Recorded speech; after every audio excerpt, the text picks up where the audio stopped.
नमस्कार मित्रों, हमारे वैदिक परिवार में आपका स्वागत है।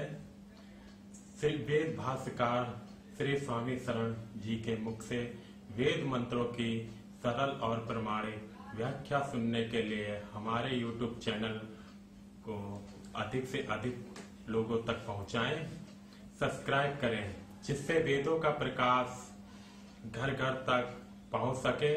आप कमेंट कर प्रश्न भी कर सकते हैं, हम सब प्रमाण उत्तर अवश्य देंगे। घर घर वेद मंदिर स्थापना अभियान में जुड़कर हमें सहयोग प्रदान करें। हमारा वेद भाष्य, वेदायन और अन्य वैदिक साहित्य घर बैठे प्राप्त करने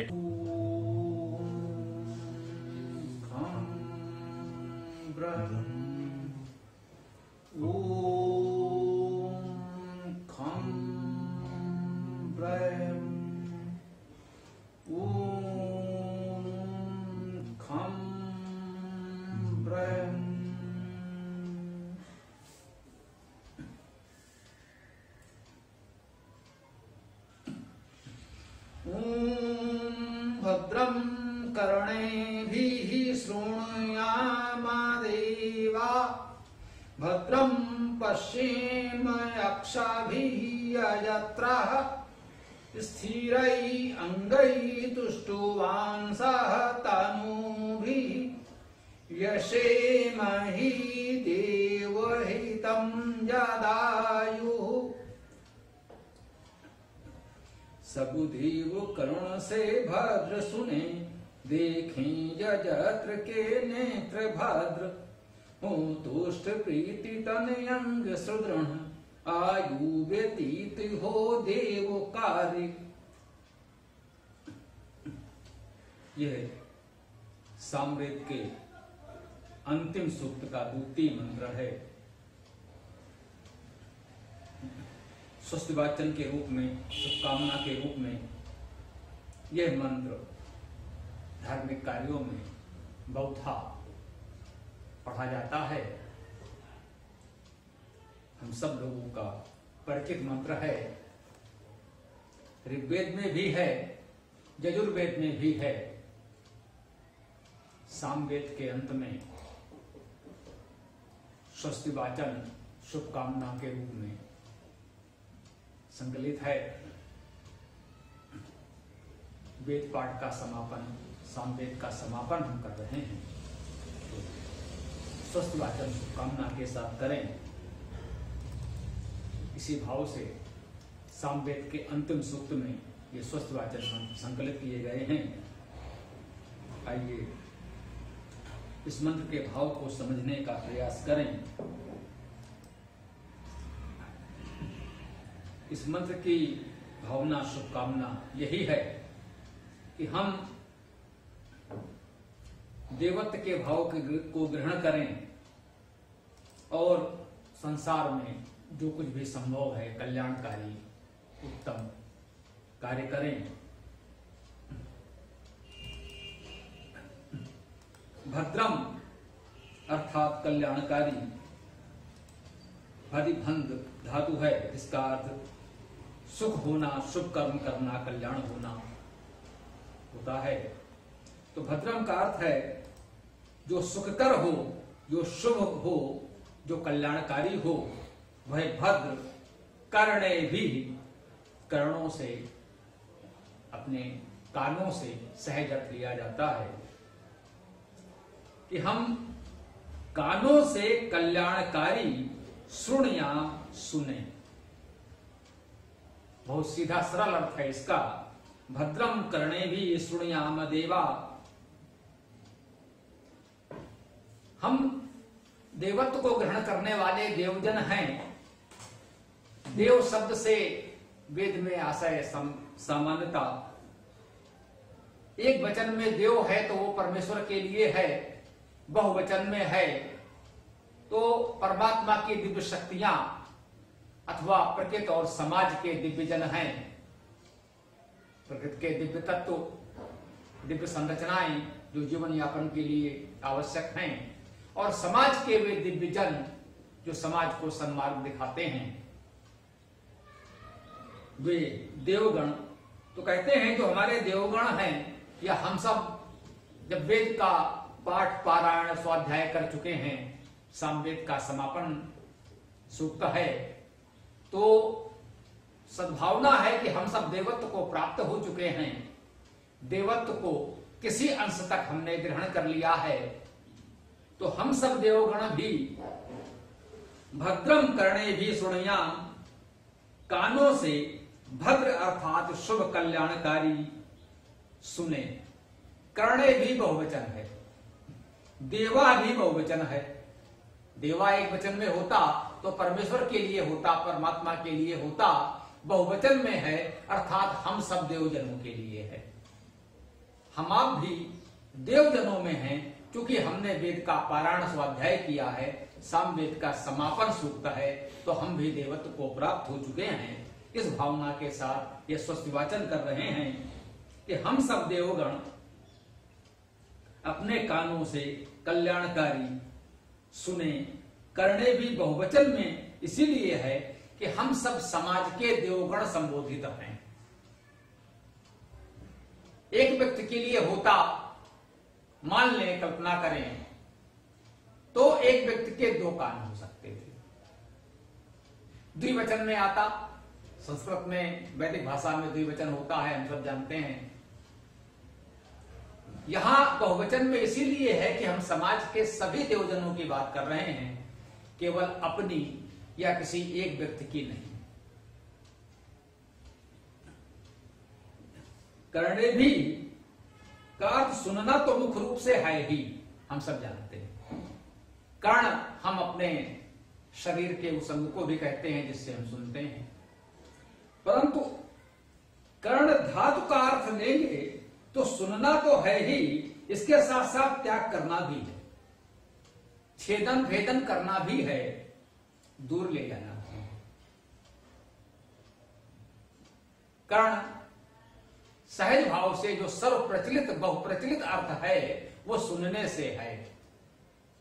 यहां श्रुणयाम आया है, हम सुने, तो स्पष्ट है यहां कर्ण से मुख्य आशय सुनने का ही लिया गया है।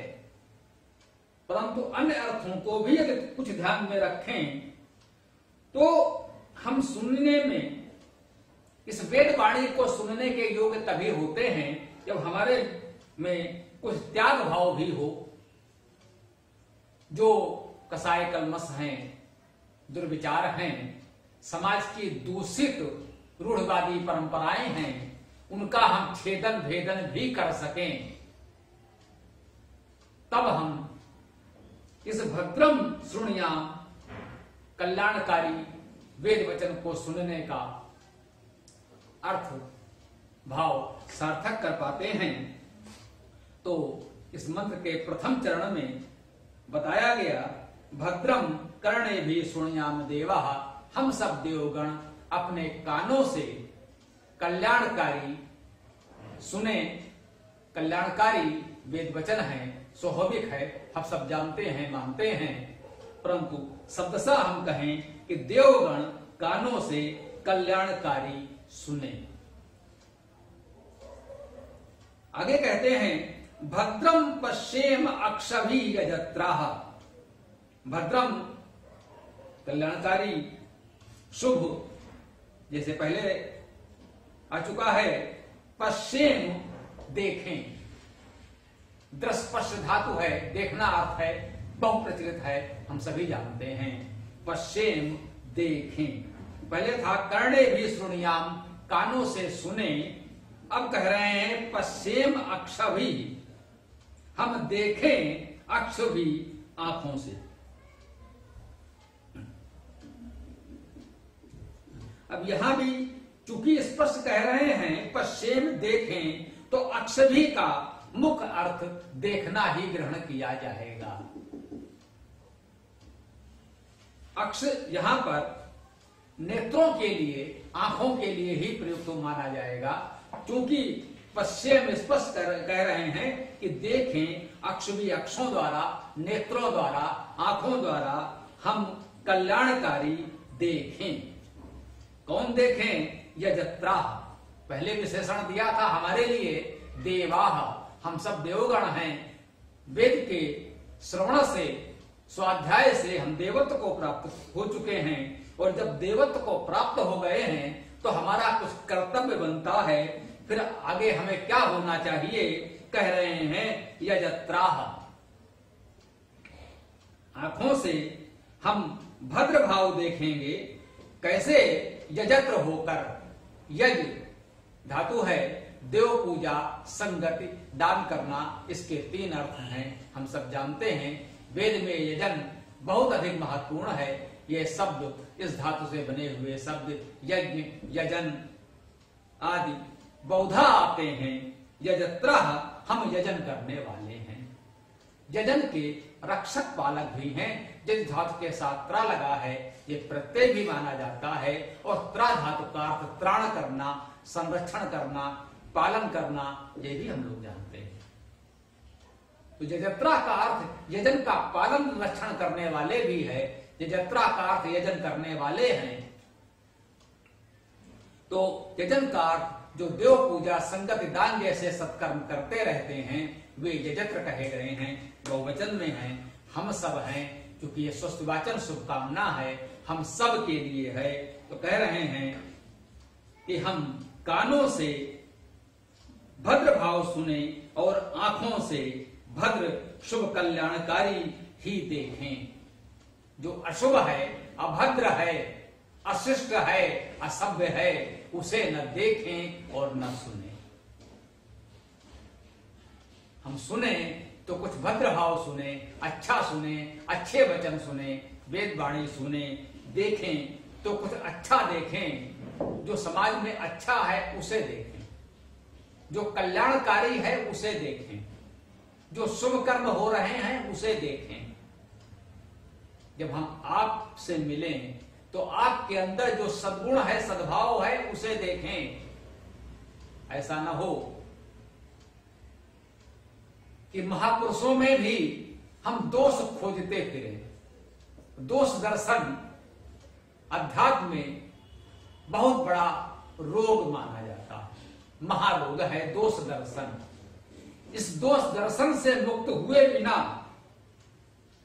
हम अध्यात्म के पथ पर नहीं बढ़ सकते। यदि यह स्वभाव है, सामान्यता होता है, सामान्य जनों में होता है, आप देखेंगे समाज में यह स्वाभाविक है, यह मनुष्य की दुर्बलता है। सामान्यता जो अशुभ है, अभद्र है, उसे खोजना लोगों का स्वभाव होता है, सामान्य जन का स्वभाव होता है। जो अध्यात्म से दूर हैं, जिनको वेद प्रकाश नहीं मिला है, उनका स्वभाव होता है। वे महान से महान व्यक्ति में भी कोई ना कोई दोष दुर्गुण देखेंगे। अच्छे से अच्छे कार्य में भी कुछ ना कुछ न्यूनता दोष तलाशने का, खोजने का प्रयास करेंगे। बहुत अच्छा कार्य हो रहा है पर इसमें ये दोष भी है, ये त्रुटि भी है, ऐसा भी है। यह जो भाव है दोष दर्शन का, इस शुभकामना में, इस स्वस्तिवाचन मंत्र में निषेध किया जा रहा है कि हम जो कुछ भी देखें वो भद्र भाव देखें। जो आपके अंदर सद्गुण हैं, सद्विचार हैं, सदकर्म हैं, उसे हम देखें, न कि आपके दोष देखें। अच्छे से अच्छे व्यक्ति में, महान से महान व्यक्ति में कुछ दोष हो सकते हैं, कुछ भूल चूक संभव है। मनुष्य इतना बड़ा जीवन जीता है, अनेक परिस्थितियों से उसे पार होना होता है, विभिन्न परिस्थितियों का सामना करना पड़ता है। ऐसे में जाने अनजाने विभिन्न परिस्थितियों में कुछ ऐसे कार्य भी करने पड़ सकते हैं, या जाने अनजाने कुछ भूल ऐसी हो सकती है जो हमारे आप जैसे लोग देखें तो लगे नहीं भाई ये तो ठीक नहीं हुआ, ये तो उचित नहीं हुआ, ऐसा नहीं होना चाहिए था, उनको ऐसा नहीं, ऐसा करना चाहिए था। ये कह देना बहुत सरल है। जरा स्वयं वैसा बनने का प्रयास करें, एक बार वैसा जीवन जीने का प्रयास करें, अपने में झांकें, आत्म अवलोकन करें और देखें हम कितने अच्छे हैं, क्या हम में कोई दोष नहीं है। एक महान व्यक्ति ने, एक अच्छे व्यक्ति ने, वो चाहे ऐतिहासिक महापुरुष हों या हमारे समाज में हमसे आपसे प्रतिदिन मिलने वाले व्यक्ति हों, एक व्यक्ति अच्छा है, समाज के लिए अच्छा करने का प्रयास कर रहा है और हम उसके दोष खोज रहे हैं, तो क्या कहा जाएगा? वास्तव में ये हमारी कुंठा है। वो अच्छा कार्य कर रहा है, हम नहीं कर पा रहे हैं। क्योंकि हम ऐसा कुछ अच्छा नहीं कर पा रहे हैं, तो अच्छा करने वाले का, जो शुभ कर रहा है, जो भद्र कर रहा है, उसमें हम दोष दर्शन का प्रयास करते हैं। मैं स्वीकार करता हूं कि अच्छे से अच्छे व्यक्ति में, महान से महान व्यक्ति में कोई ना कोई भूल चूक तो आपको मिल ही जाएगी, यदि आप यही खोजेंगे तो। और यदि नहीं मिलेगी तो कुछ काल्पनिक दोषारोपण कर दिया जाएगा। यह और भी सरल है। जो नहीं किया वह भी उस पर थोप दिया जाएगा। जो उसने अच्छे भाव से अच्छा भी किया है, उसको भी नकारात्मक दृष्टिकोण से देखा जाएगा। यह दुष्टों का कार्य है, दूषित मनोवृत्ति वालों का कार्य है, नकारात्मक दृष्टिकोण वालों का कार्य है। देवों का कार्य नहीं है, ये अदेवों का कार्य है। वेद विरोधियों का, देव विरोधियों का कार्य है। हमें ऐसा नहीं होना चाहिए। हमें देखना चाहिए यदि किसी व्यक्ति में अनेक दुर्गुण भी हों, तो वही यदि कोई एक सद्गुण भी है, तो हमें उसको देखना चाहिए, उसकी चर्चा करनी चाहिए, उस सद्गुण को ग्रहण करना चाहिए। जैसा संतों ने कहा है, साधु ऐसा चाहिए जैसा सूप सुभार, सार सार को गही रहे, थोथा दे उड़ाए। कहते हैं कोई व्यक्ति किसी संत को अपशब्द कहता रहता था, गालियां देता रहता था, बहुत उसने अपशब्द कहे, बहुत गालियां दी, बहुत बुरा भला कहा। जब वो कुछ शांत हुआ तो संत ने पूछा कि भाई कोई अतिथि आपके यहां आता है, आप उसे कोई भेंट देते हैं, यदि वो न ले तो उस वस्तु का, उस भेंट का क्या होगा? बोले क्या होगा, वो हमारे पास रह जाएगी। तो बोले महोदय, जो भी आपने अपशब्द कहे, जो गालियां दी हमें, वो हमने स्वीकार नहीं की, हमने ग्रहण नहीं की, अब ये आपके पास ही। सदैव ध्यान रखें, दूसरों का भद्र भाव देखें, भद्र भाव सुने और प्रयास करें, कुछ अच्छा ही करें।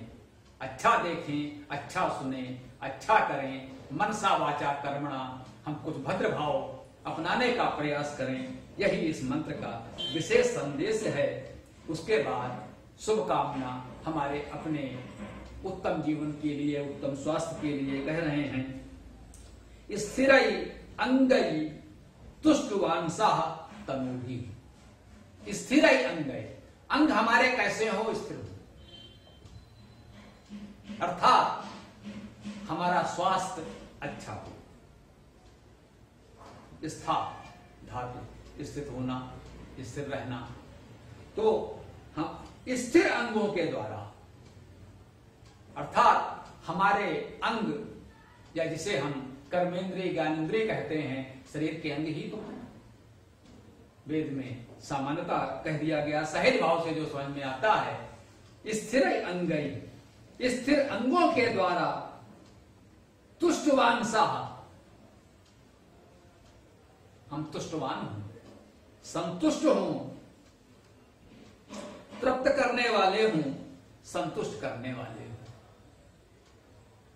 तुष्ट धातु है, तुष्ट करना, संतुष्ट करना इतना प्रचलित है कि इसमें कुछ और कहने बताने की आवश्यकता ही नहीं है। हम सब लोग भाषा में भी ये शब्द प्रचलित हैं। किसी को तुष्ट करना, संतुष्ट करना, सकारात्मक अर्थ में, नकारात्मक अर्थ में कहते हैं तुष्टीकरण करना। किसी को अनावश्यक रूप से संतुष्ट करना तुष्टीकरण कहलाता है। लोगों को तुष्ट करना ही तुष्टीकरण है, सहज भाव से अगर अर्थ देखें तो लोगों को तुष्ट करना, तुष्टीकरण करना तो अच्छी बात है, परंतु कभी कभी यह नकारात्मक अर्थ में हो जाता है कि जब वास्तव में उसका हित नहीं करते, केवल दिखावे के लिए उसको तुष्ट करने का प्रयास तो करते हैं, जिससे उसका वास्तविक हित तो नहीं होता। उसको लगता है हमारा हित हो रहा है, हमारा स्वार्थ होता है, उससे अपने स्वार्थ के सिद्ध करना चाहते हैं, उसको तुष्ट करने का दिखावा करते हैं, तो ये नकारात्मक अर्थ में तुष्टीकरण कहलाता है। वो व्यक्ति का हो सकता है, किसी समूह का हो सकता है, समुदाय का हो सकता है, किसी वर्ग विशेष का हो सकता है। तो हम लोगों को वास्तव में तुष्ट करें, तुष्टवंशा कहा गया है। लोगों को संतुष्ट करें, उनकी आवश्यकताओं की पूर्ति करें, जिससे उनका वास्तविक हित हो, तो अच्छी बात है। तनु भी, तनुओं के द्वारा, तनु भी बहुवचन है, द्वारा तृतीया विभक्ति है, जैसा कि पहले भी आता रहा है। कर्णे भी, अक्ष भी, तनु भी, तनुओं के द्वारा। तन धातु है जिसका अर्थ है विस्तार करना। हम लोगों को संतुष्ट करेंगे, कैसे करेंगे? विस्तार के द्वारा। जब हम अपना विस्तार कर लेते हैं, यह अनुभव कर लेते हैं कि ये संपूर्ण सृष्टि समाज हमारा अपना ही विस्तार है, एक ही चेतना का विस्तार है, वही एक ईश्वर सब में व्याप्त है। ईशावास्यमिदं सर्वम, जब वो ईश्वर सब में व्याप्त है तो संपूर्ण जीव जगत हमारा अपना विस्तार है। जब यह भावना होगी तब सच्चे मन से, सकारात्मक अर्थ में, अच्छे भाव से हम लोगों को संतुष्ट कर सकेंगे। सही भाव से लोगों ने कहा तन माने शरीर, तो शरीर के द्वारा, चूंकि स्थिर अंगों की बात की जा रही है तो कह सकते हैं स्थिर अंगों वाले शरीर के द्वारा। परंतु जब धातु अर्थ हम ग्रहण करेंगे तो तनु भी, तो तन धातु का मुख्य अर्थ विस्तार करना ही है। यद्यप इसमें श्रद्धा, उपकार करना, शब्द करना, वर्णन करना, आश्रय देना भी है। इस तन को, इस शरीर को इसीलिए तो तनु कहा गया कि ये विस्तार है। इन्हीं सब बातों का, श्रद्धा का, आश्रय का, कि प्राण इसी में आश्रित हैं, शरीर में आश्रित हैं। ये जीवन चेतना इस शरीर में आश्रित होकर ही कार्य कर रही है, तो ये प्राणों का, चेतना का आश्रय भी बन जाता है। तो ये आश्रय है,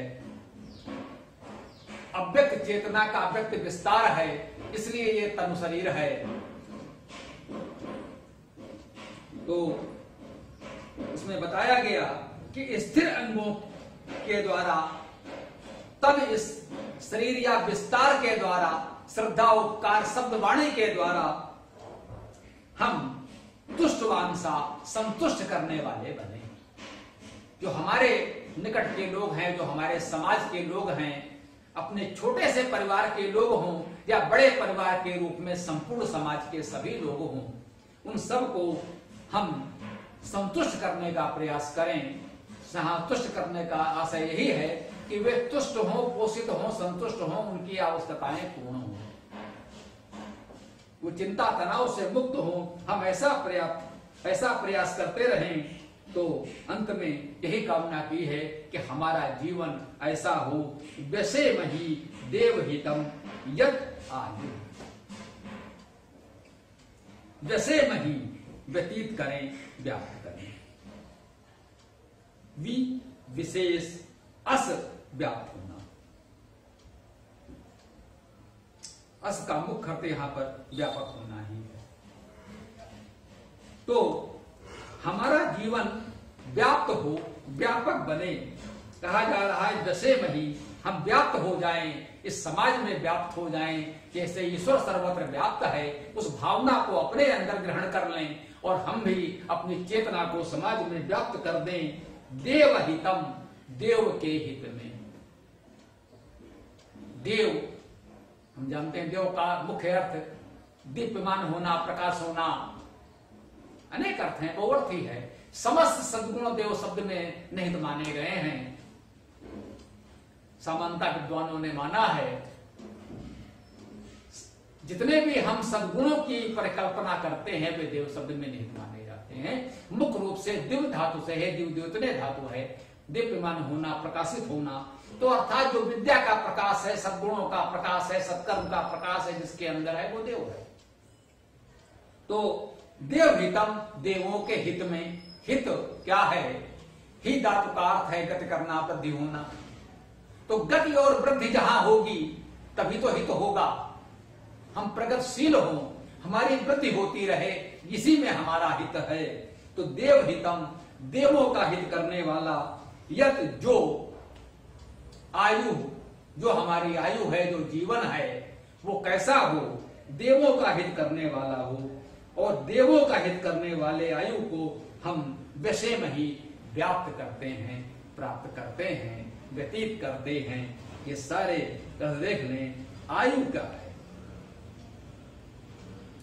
आयु में आ उपसर्ग मान सकते हैं, स्वाभाविक है, ले लीजिए। अब जो शेष रहा उसमें अय धातु है। अय धातु का अर्थ भी गति करना है। आय धातु भी हो सकती है, जिसका अर्थ शब्द करना, शासन करना भी है। यू धातु भी अंत में हो सकती है। आ उपसर्ग है तो यू शेष रहा, यू धातु भी हो सकती है। तो उसका अर्थ क्या है? मिलाना और अलग करना। यही तो जीवन है। जीवन में अय अर्थात गति है।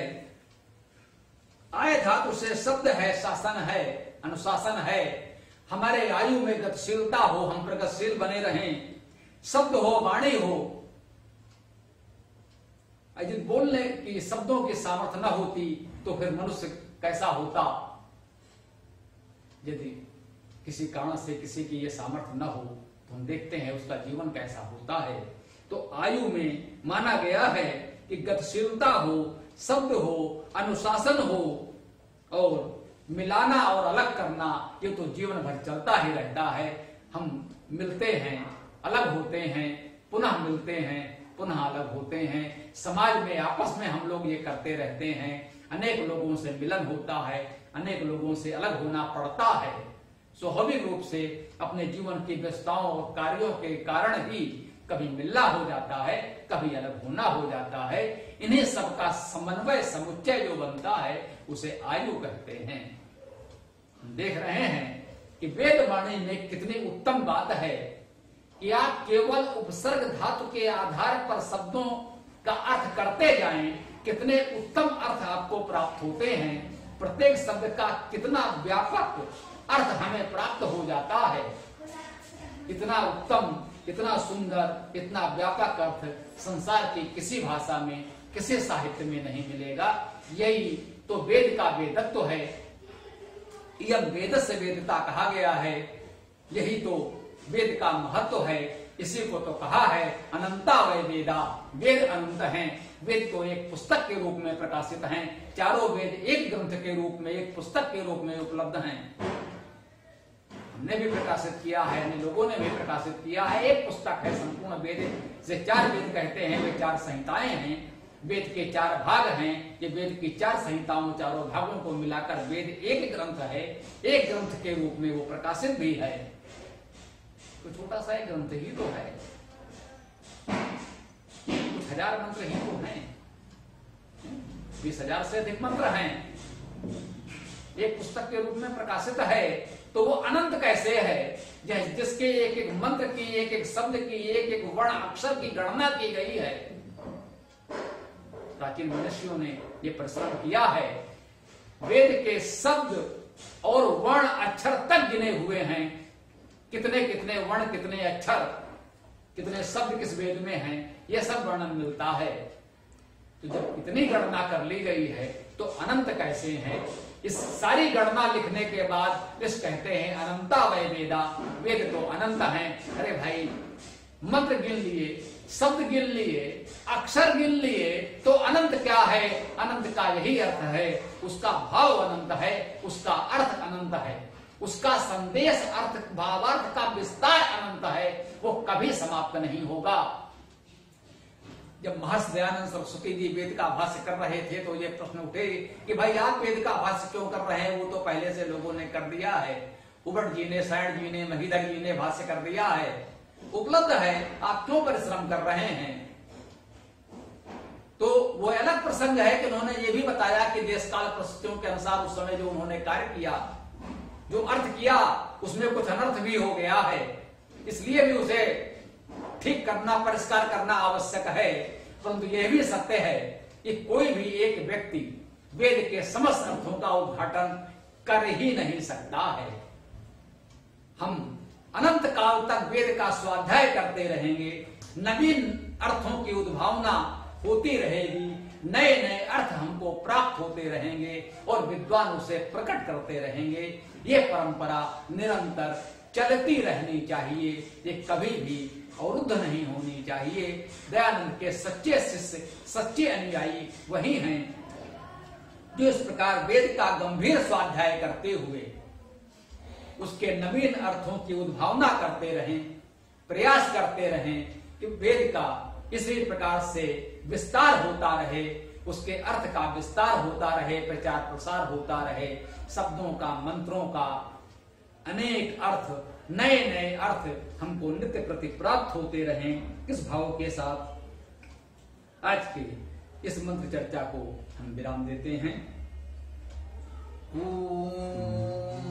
हम ब्रह्म, ओम हम ब्रह्म, ओम हम ब्रह्म। पूरा वीडियो देखने के लिए बहुत बहुत धन्यवाद। कमेंट में अपने विचार अवश्य दें। आपको कोई भी प्रश्न पूछना हो तो कमेंट बॉक्स पर कमेंट कर सकते हैं। डिस्क्रिप्शन में वेबसाइट का लिंक दे दिया गया है, उसमें अधिक जानकारी प्राप्त कर सकते हैं। धन्यवाद। ओम खम ब्रह्म।